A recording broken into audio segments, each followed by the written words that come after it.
Hi കൂട്ടുകാരെ, നിങ്ങൾക്കെല്ലാം സുഖമല്ലേ? തനിമ മലയാളം സ്റ്റോറീസിലേക്ക് എല്ലാവർക്കും സ്വാഗതം. ഇന്ന് ഒരു കുഞ്ഞു മീനിൻ്റെ കഥയാണ് കേട്ടോ. അവളുടെ പേരാണ് മീനു. നമുക്ക് കഥ കേൾക്കാം. ഒരു ദിവസം പുഴയിലൂടെ മീനു നീന്തി കളിക്കുകയായിരുന്നു.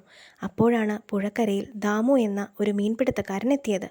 അയാൾ വലയെറിഞ്ഞു, പിന്നീട് ചൂണ്ടയുമിട്ടു. അവൾ അറിയാതെ അതിൽ കുടുങ്ങി. അയാൾ അവളെ വലിച്ച് പുറത്തേക്കെടുത്തു. അപ്പോൾ മീനു അയാളോട് കെഞ്ചി പറഞ്ഞു, നിങ്ങൾ എന്നെ വെറുതെ വിടണം. ഞാനൊരു ചെറിയ മത്സ്യമല്ലേ, നിങ്ങൾക്ക് എന്താണ് ഗുണം? ഞാൻ നിങ്ങൾക്ക് വലിയ മത്സ്യങ്ങളെ എത്തിച്ചു നൽകാമെന്ന്. ഇത് കേട്ടപ്പോൾ അത്യാർത്തി മൂത്ത് അയാൾ മീനുവിനെ പുഴയിലേക്ക് വിട്ടു. മറ്റു മത്സ്യങ്ങളെ ലഭിക്കുമല്ലോ എന്ന് അയാൾ ചിന്തിച്ചു. പക്ഷേ മീനു കൊണ്ടോ തിരിച്ചു വരുന്നു. അവൾ അവിടെ നിന്നും രക്ഷപ്പെട്ടു. എങ്ങനെയുണ്ട് കഥ? നിങ്ങൾക്കിഷ്ടപ്പെട്ടോ? മീനുവിൻ്റെ ബുദ്ധിയെക്കുറിച്ച് നിങ്ങൾ ചിന്തിച്ചോ? ഇഷ്ടപ്പെട്ടുവെങ്കിൽ ലൈക്ക് ചെയ്യാനും ഷെയർ ചെയ്യാനും സബ്സ്ക്രൈബ് ചെയ്യാനും മറക്കരുതേ. മറ്റൊരു കഥയുമായി മറ്റൊരു ദിവസം കാണാം.